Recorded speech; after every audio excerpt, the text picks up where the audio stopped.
Alrighty, so with this video we're going to introduce the ideal gas law.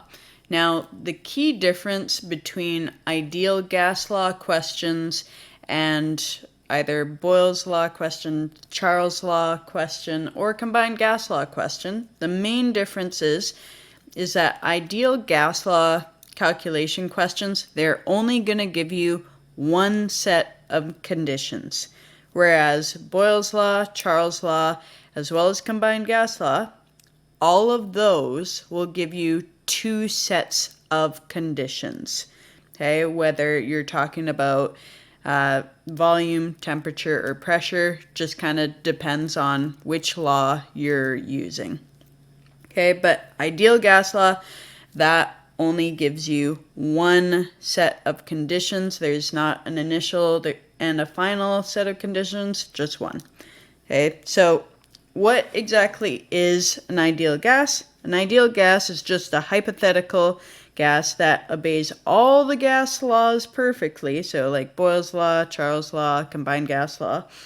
Under any and all conditions, it's always going to follow those gas laws.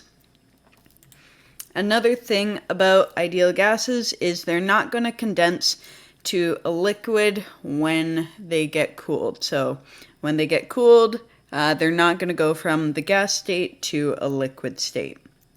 Okay, and also with ideal gases, we assume that the volume versus temperature graph and the pressure versus temperature graph are going to be perfectly straight lines because they're obeying all the gas laws perfectly. So for ideal gas, if I was to draw out those graphs,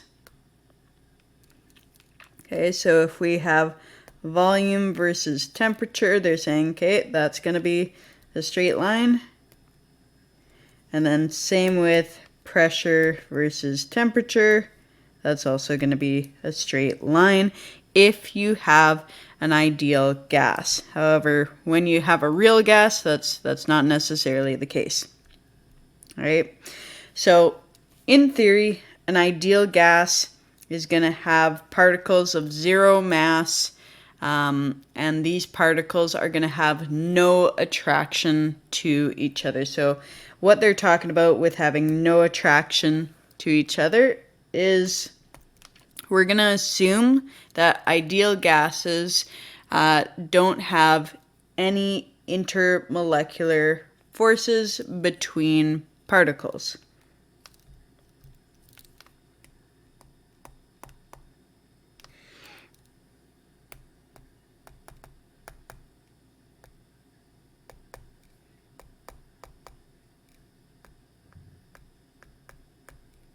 So intermolecular forces, those are going to be your London forces, dipole-dipole, and hydrogen bonding.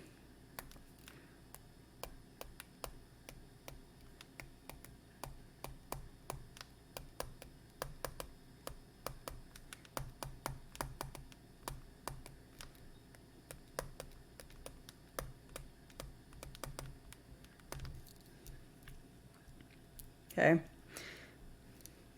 However, in reality, real gases do condense when they are cooled, and they do have particles that attract each other. Okay, so there are intermolecular forces occurring in between particles in real gases. Therefore, because of those two things, real gases don't follow the gas laws exactly, okay? And they deviate most from ideal gas behavior at low temperature, because they may condense, and high pressure. So these two situations is where those attractive forces, those attractive intermolecular forces, are going to more so take over, which causes real gases to deviate from that ideal gas behavior. Okay.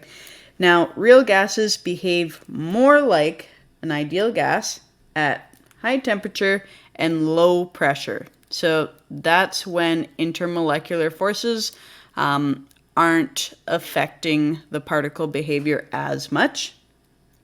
Okay, and at these conditions, the size of the molecules, which compared to the total occupied space, is negligible. Okay, and also the molecules are so far apart that the attractive forces, so the intermolecular forces between the molecules, aren't going to come into play. Okay, now when we're doing calculations, we are going to treat all gases as if they are ideal gases. Okay, so the ideal gas law, what it is a formula that is PV is equal to nRT. So P stands for pressure, and those are going to be in the units of kilopascals. Volume is V, and that's going to be in the units of liters. N is the number of moles of your substance, which is in the units moles. And T is going to be temperature, which we always measure in Kelvin, which is very important. Whatever you do, do not use degrees Celsius or degrees Fahrenheit for your temperature in any calculation that you do in Chemistry 20. You always use Kelvin.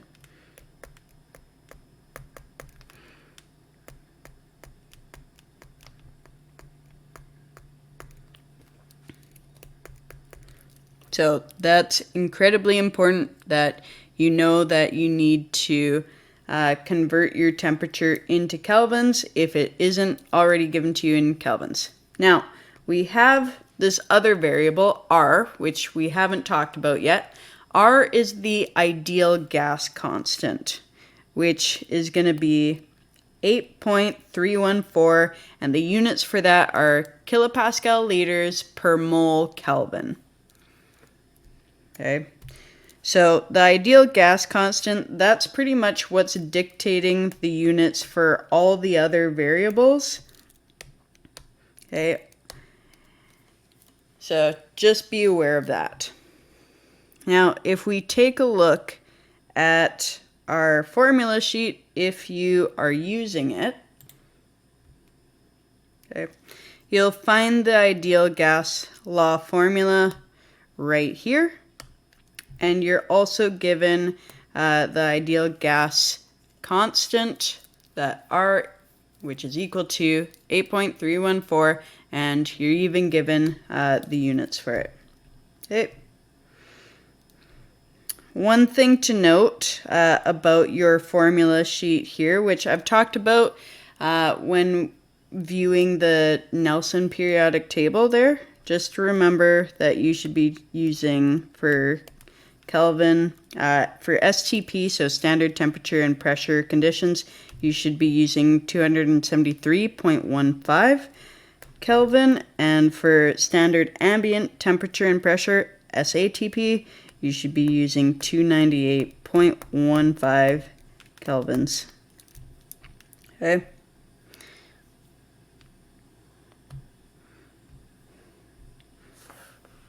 All right.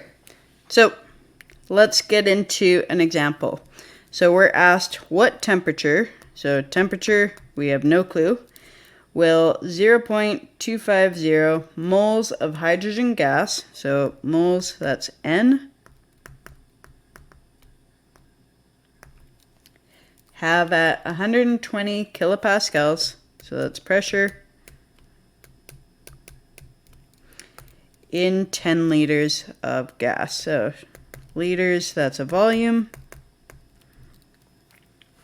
Now, if any of your variables are not given to you in these units, you need to make sure to convert them into the appropriate units. So you need to make sure that pressure is in kilopascal, volume is in liters, moles is in moles, and temperature is in kelvins. In this case here, we don't need to convert anything because we have all of our variables in the correct units.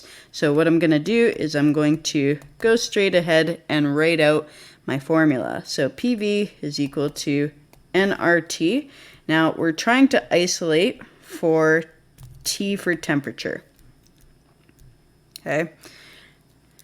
So I'm asking myself, okay, what is N and R doing to the T mathematically? Well, they are both multiplying T, so I'm going to divide by N and R.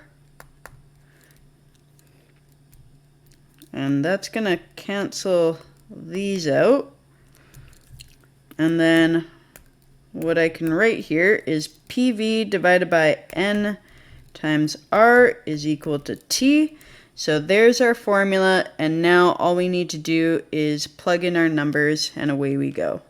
So 120 kilopascals.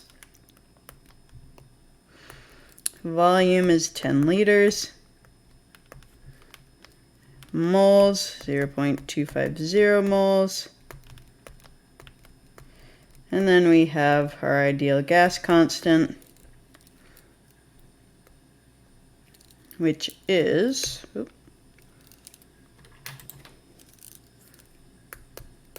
kilopascal liter mole Kelvin.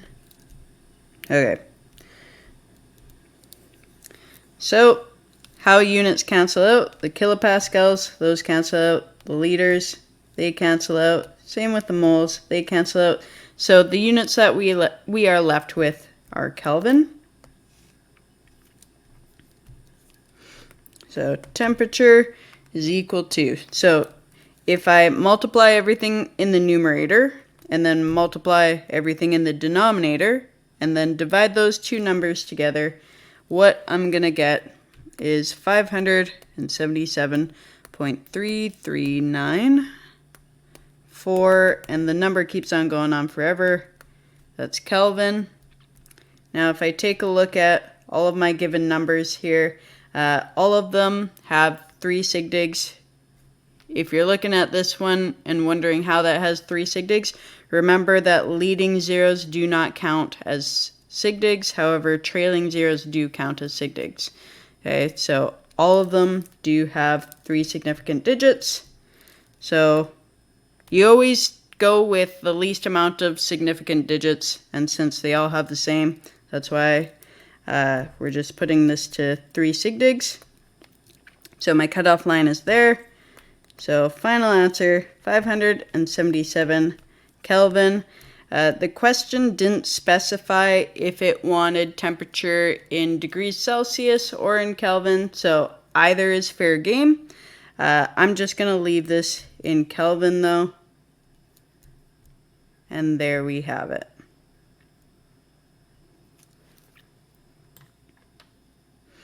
All right, moving on to the next question. So what volume, so volume we have no clue, will 5 grams, so now we're given a mass, of carbon dioxide gas will occupy at 27 degrees.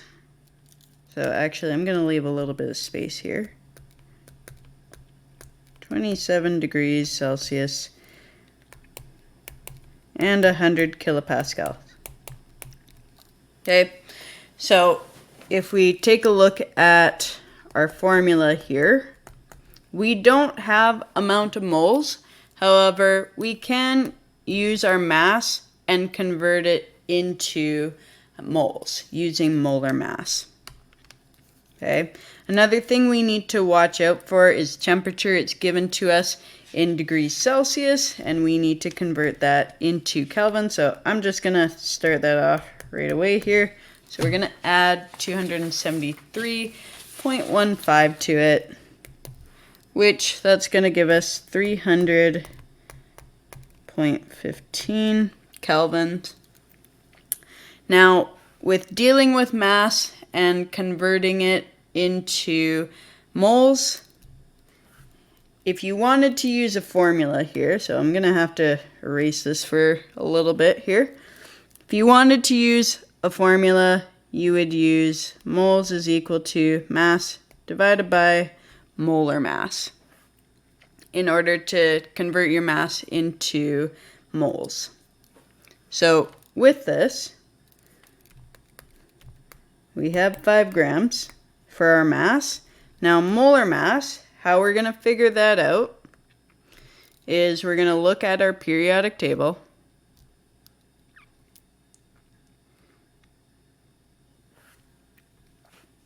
Okay. And so carbon has a molar mass of 12.01 and oxygen has a molar mass of 16.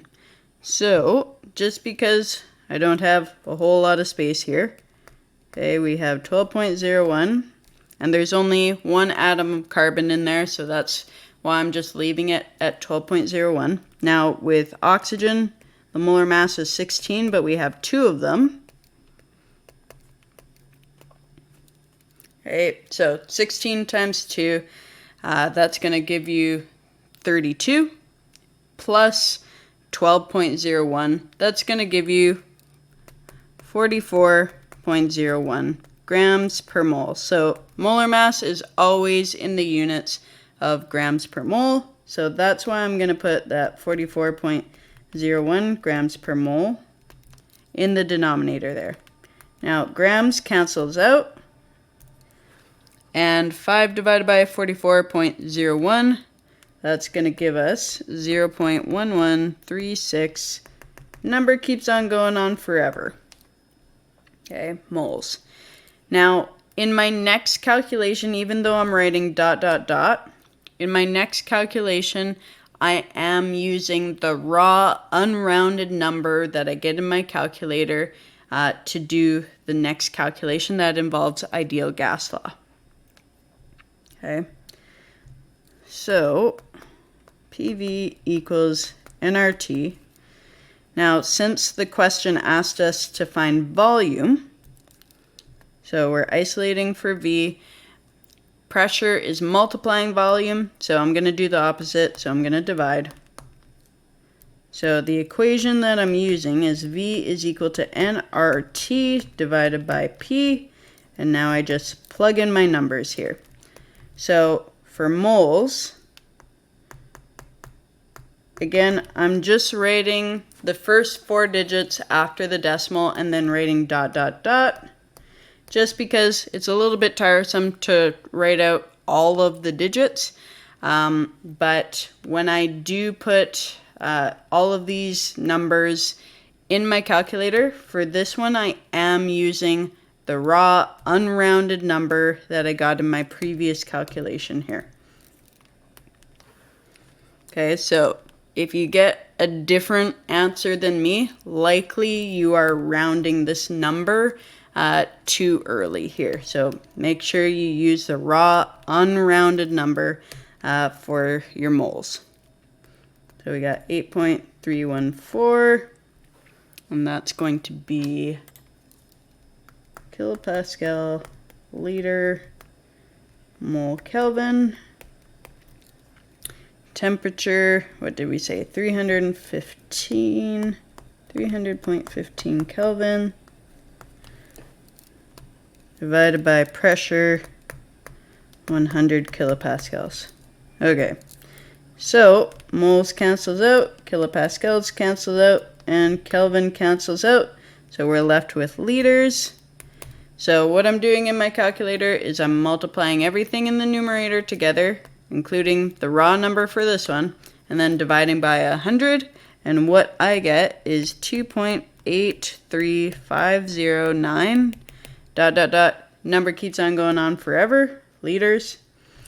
And if I look at all of my given numbers, they're all in 3 sigdigs, so my final answer should be in 3 sigdigs. So my cutoff line is right there. So we have 2.84 liters. So now that we've done a couple of questions with the ideal gas law formula, you can see that only one set of conditions is given. So there's not 2 different temperatures, there's not 2 different pressures, there's not 2 different volumes. It's just 1 temperature, 1 pressure, 1 volume. That is how you distinguish an ideal gas law question from combined gas law, Boyle's law, or Charles's law. All right, next question. What mass, so mass, we have no clue, of oxygen gas should be introduced into an evacuated, so an empty 1 liter flask to produce a pressure of 90 kilopascals at 25 degrees Celsius. Okay, so remember the property about gases is that they expand to fill whatever size container that you put them in. So since this is a 1 liter flask, we can assume that we have 1 liter of oxygen gas here once it's introduced into this flask. Okay, pressure is 90 kilopascals, temperature 25 degrees Celsius. I know I need to convert that into Kelvin, so I'm just gonna go right ahead and do that. So 298.15 Kelvin. Okay, so same sort of situation that we had going on with our previous question, except for kind of going the opposite way now. So we have our ideal gas law formula. Now, we know that mass isn't a part of this formula. However, we can use this formula to find moles, and then once we find moles, we can convert moles into mass using the molar mass. That's going to be our game plan. So step 1, find moles using PV is equal to nRT. Step 2, we're going to find the mass using mass is equal to moles times molar mass.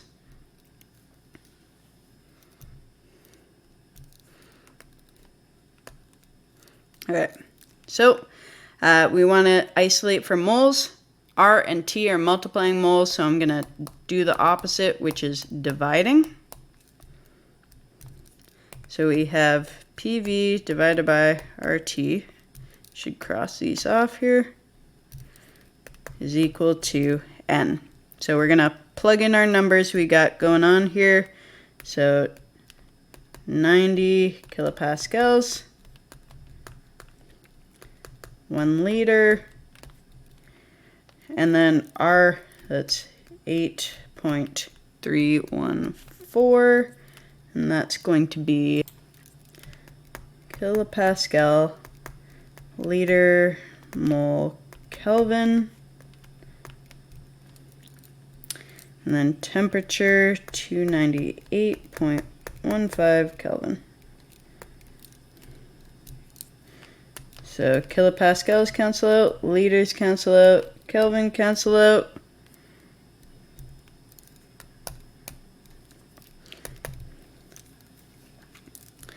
So then when I multiply all the numbers in the numerator and then all the numbers in the denominator and then divide the two, I'm going to get here is 0.03630. Number keeps on going on forever there. And our units are going to be moles. Now for the second part, I'm going to have to scooch this up here. So with the second part, I'm figuring out mass by multiplying moles with molar mass.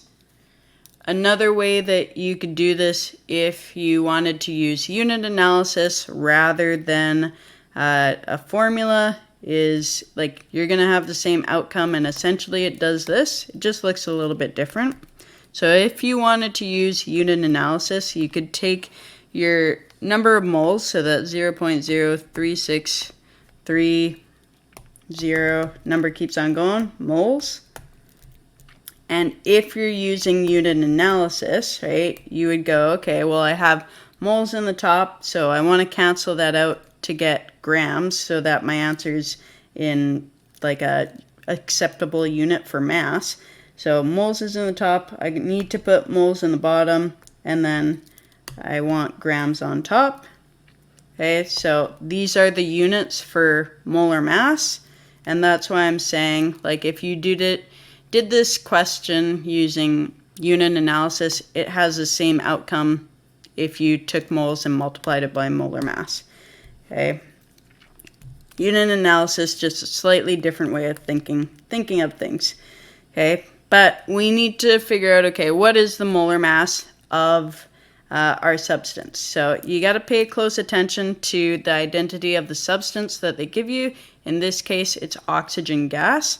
Now, oxygen, one atom of oxygen is going to have a molar mass of 16. However, we have 2 atoms of oxygen, right, because of that little 2. So we got to go 16 times 2, which is equal to 32 grams per mole, right? So that's why I'm going to be putting 32 here. Okay.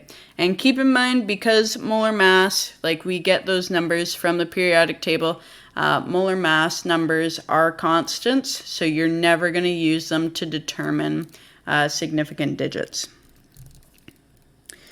So if it really bothers you to leave the denominator empty there, you can always put a 1. You'll get the same answer. So we're taking our moles, we're multiplying it by 32, dividing it by 1, which is going to give us 1.1618. Number keeps on going on forever. That's grams. And looking at our values here, we've got 3 sig digs with our given numbers. So then our cutoff line is there, 1.16 grams of oxygen.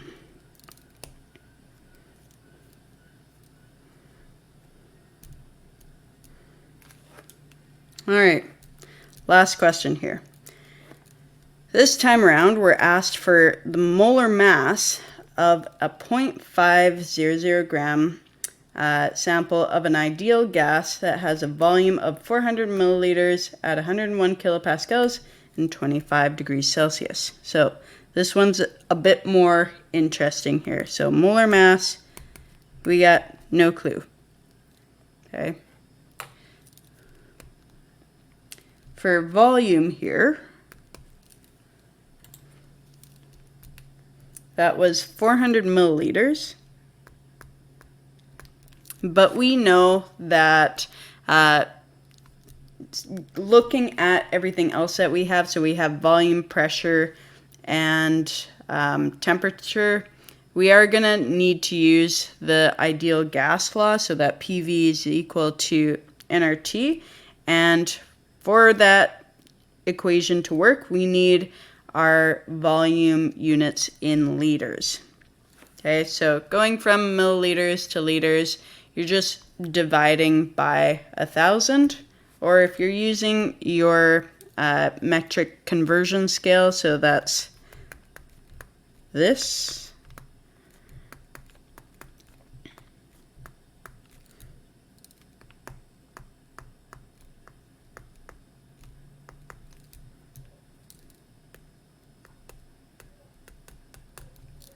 So if you were converting using your metric conversion scale, you could go from milliliters to liters, which is a base unit. So you're moving your decimal over 1, 2, 3 to the left.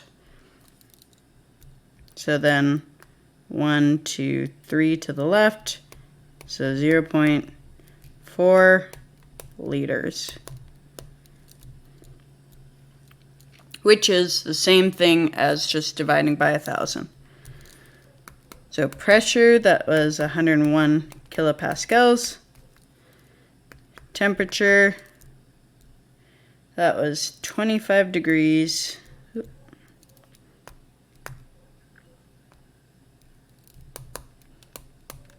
And I'm just going to convert that into Kelvin here.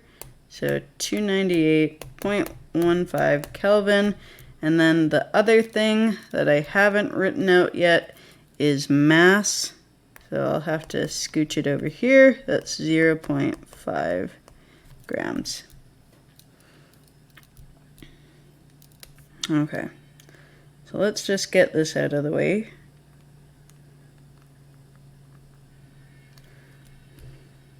Okay. So for this what I like to do is I like to start with the units of molar mass to tell me what I need to do here. So the units of molar mass are grams divided by moles. Now we already have the grams of our gas sample. What we need to find is moles, which we can use our ideal gas law to figure out what moles are. Okay, because for the ideal gas law, we have pressure, we have volume, we have temperature, and naturally we have our ideal gas law constant. So that's why I'm saying start first with the ideal gas law formula, and then we'll worry about figuring out the molar mass later. Okay, but sometimes you can use the units of something to help you figure out your game plan with how you're going to approach a problem here. So PV is equal to nRT, and since I've already shown you guys how to isolate for N, I'm just gonna jump straight here. So N is equal to PV divided by RT. And I'm just gonna plug in my numbers here. So 101 kilopascals, volume 0.4 divided by 8.314 kilopascal liter mole Kelvin, and then temperature 298.15 Kelvin.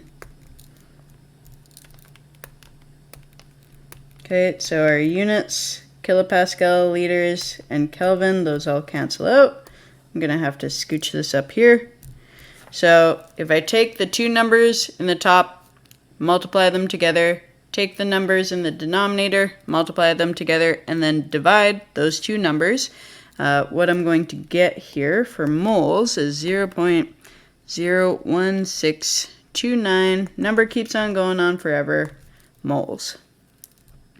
Okay, so again, I'm putting ... because I don't want to write the rest of the numbers after the decimal place here, but in my next calculation, I am using the raw unrounded number in the next calculation.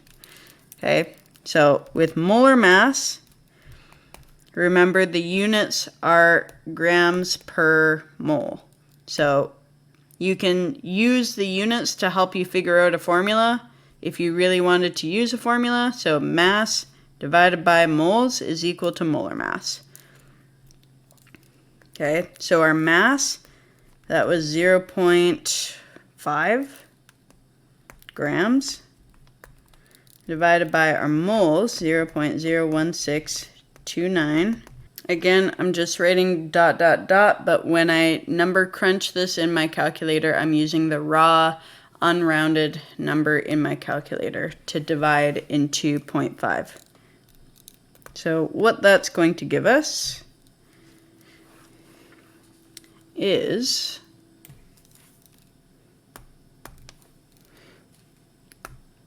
30.6784. Number keeps on going on forever. Oh, and our units are grams per mole. Now, looking at all of the numbers given to me, they're all in 3 sig digs. So then my cutoff line is going to be right there. So the molar mass is going to be 30.7 grams per mole. So that is the molar mass of this substance here. And looking at the question here, we don't have to identify what the ideal gas could possibly be, so we can leave it at this. All right, so there's one last question that I wanted to look at here, which is question number 33. And this is where we start talking about percent error. So ultimately what percent error is just quantifying like how close did we get to the actual value that we would see on something like the periodic table, or how close did we get to a constant that is somewhere in your data booklet. So for question 33 here, it says a student is trying to identify a gas in a container by determining the molar mass. They obtained the following evidence after performing a gas laws lab. So here's the following data that they got. So the volume of the gas in the container, that's 1 liter, so that's our V. They measured the mass of the container and gas as well as just the container. So why they did that is because it's kind of hard to just measure the mass of the gas. However, if we take these two measurements and subtract the two, then we can get the measurement of the gas. So ultimately, if you wanted to think this more visually, right, the mass of the container as well as the gas, right, minus, if we just take away the mass of the container, then that's just going to give us the mass of the gas. Okay, so 8.13 grams subtract 7.02, that's going to give us 1.11 grams. So this right here, that is the mass of the gas.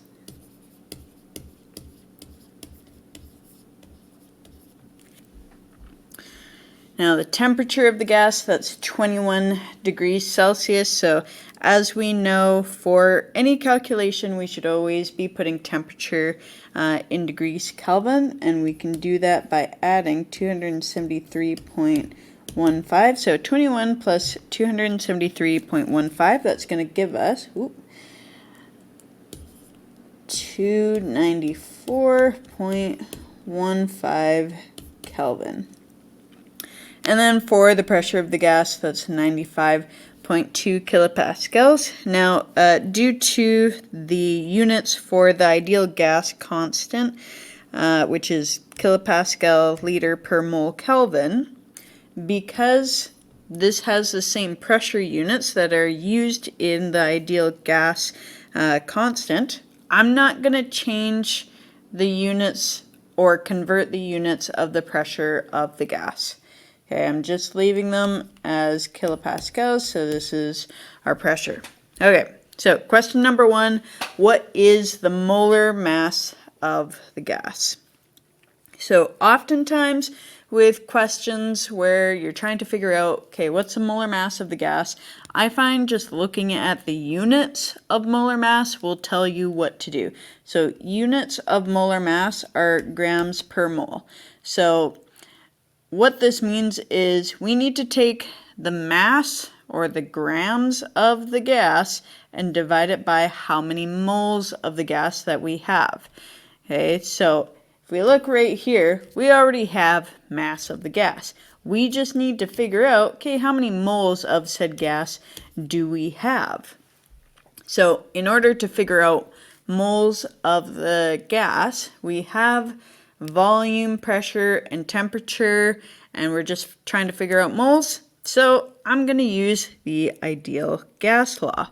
So that is that PV is equal to nRT. Now, since we're trying to figure out moles of the gas, we're trying to isolate for moles. So the ideal gas constant and temperature, they are multiplying moles, so I'm going to do the opposite, which is dividing. What I do to one side, I have to do to the other. So then we have PV divided by RT is equal to moles.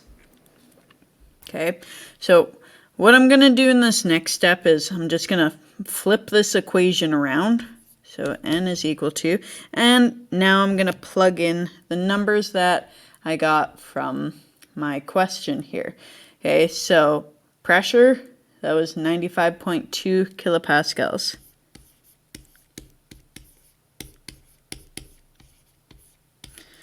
liters, that was 1, or volume was 1 liter, divided by ideal gas constant, so that you can find on your Nelson periodic table or on your formula sheet, and that's 8.314 kilopascal liters mole Kelvin. And then our temperature we figured out to be 294.15 Kelvin. Okay, so what's happening with the units here? We have kilopascals in the top and the bottom, so they cancel out. Same with liters and Kelvin. Those are going to cancel out, so we're left with moles here. So if I take 95.2, multiply that by 1, that's still going to be 95.2. And then I'm going to divide it by 8.314 times by 294.15. And that's going to give us 0.0389. And the number keeps on going on forever and ever and ever. But I'm just recording the first 4 digits after the decimal. But keep in mind that when I do subsequent calculations, I'm going to be using the entire number that shows up in my calculator. I'm not rounding it off early. Do not round until you are at your final answer for the question. Okay, so I'm going to have to scooch this up a little bit. So we figured out how many moles of our gas that we have. And as I said over here, okay, we got to take our mass of the gas and divide it by moles. So that's going to be my next step here.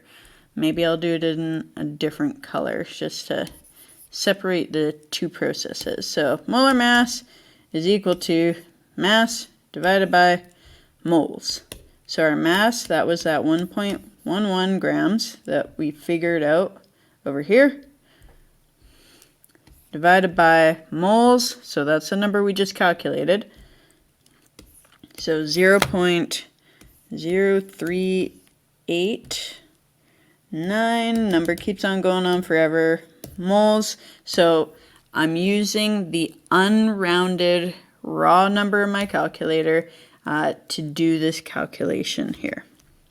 Okay, so what we're going to get for an answer is 28.5144. Number keeps on going on forever, and that's grams per mole. So since the question asked for molar mass, like this number is going to be our final answer, we just need to keep in mind sig digs. Okay, so looking at sig digs here, this is in 3 sig digs. I didn't talk much about the sig digs for this 1.11 grams, but it is in the proper amount of sig digs because when you add or subtract numbers, you go to whichever number has the least amount of digits after the decimal, and both of these had 2, which is why I put this number with 2 digits after the decimal.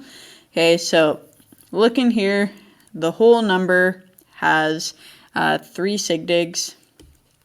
Okay, same with this number here, it's got 3 sig digs, and this has 3 sig digs as well, so we're going to have to put this into 3 sig digs. So then I count from the left, 1, 2, 3, there's my cutoff line. So my final answer is going to be 28.5 grams per mole.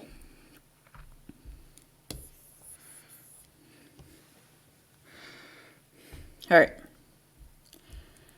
Next part of the question. So part B is asking us to figure out, okay, is the gas carbon dioxide, oxygen, nitrogen, or ammonia, and why is it? So essentially what this part is asking you to do is figure out the molar mass of all of these gases, carbon dioxide, oxygen, nitrogen, and ammonia, and essentially whichever one is the closest is likely going to be the identity of this gas that was in this lab.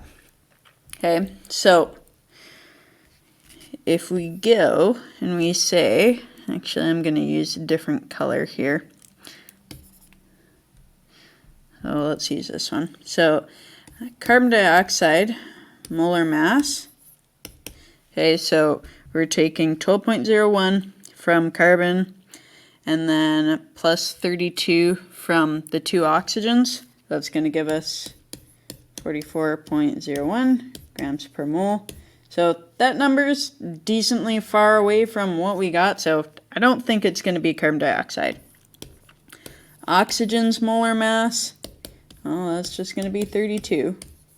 It's getting closer, but let's see about the other ones here. So nitrogen, so remember oxygen and nitrogen, they're both part of Hofbrinkel, so that means they're both diatomic elements.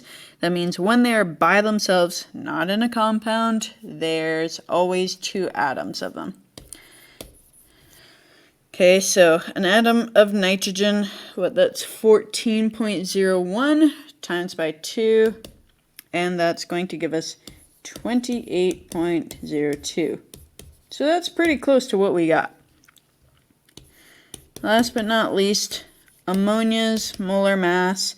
Once we figure that out, that's going to be 17.04 grams per mole. Okay, so looking at our options here, nitrogen is the closest. Therefore, I'm going to say the unknown gas in the lab is nitrogen. Why? Because its theoretical molar mass, so the molar mass that we got from the periodic table, that is the closest value that we have.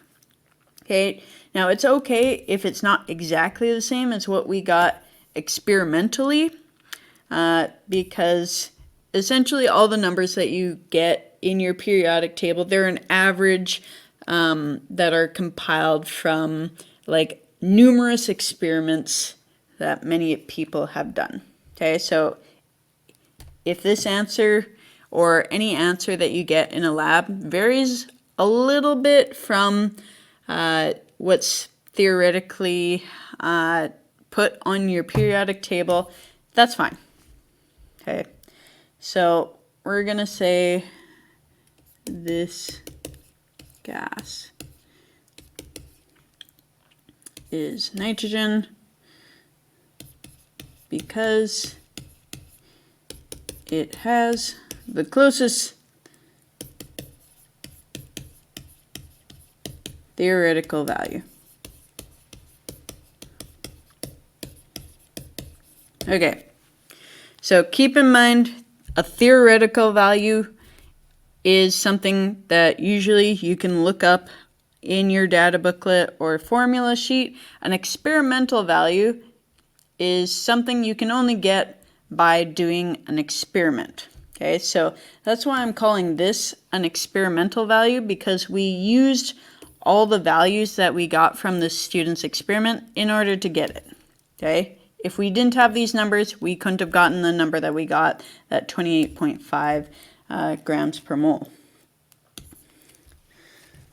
All right, so part C. I'm running out of space here, so I'm just going to have to go like this.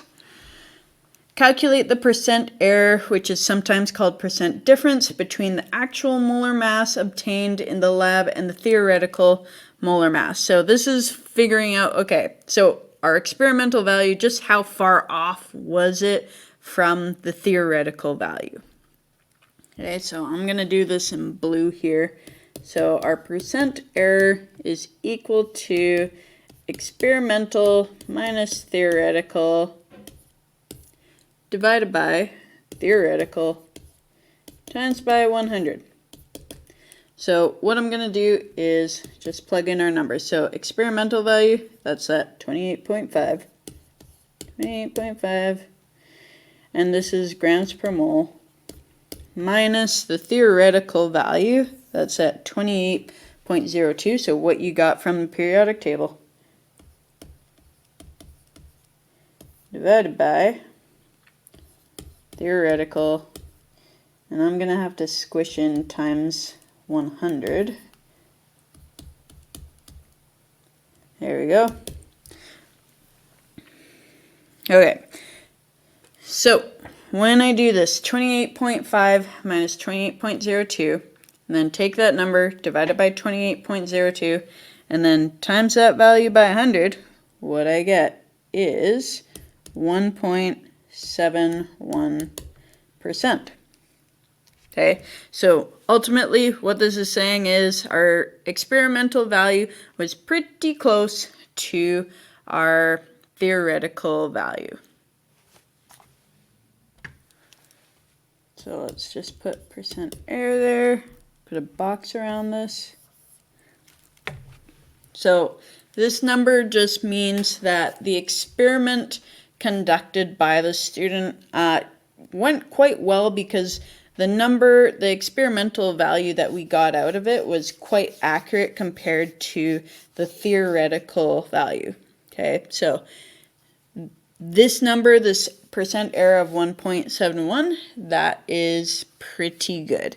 Okay, typically for university, you would look for a percent error 5% or less, but in the terms of high school, a percent error, if a student was doing an experiment, a percent error of less than 10% would be just fine. Now, one thing I am just noticing here is we need to make a slight adjustment to the percent error formula, but it doesn't change anything of what we just did.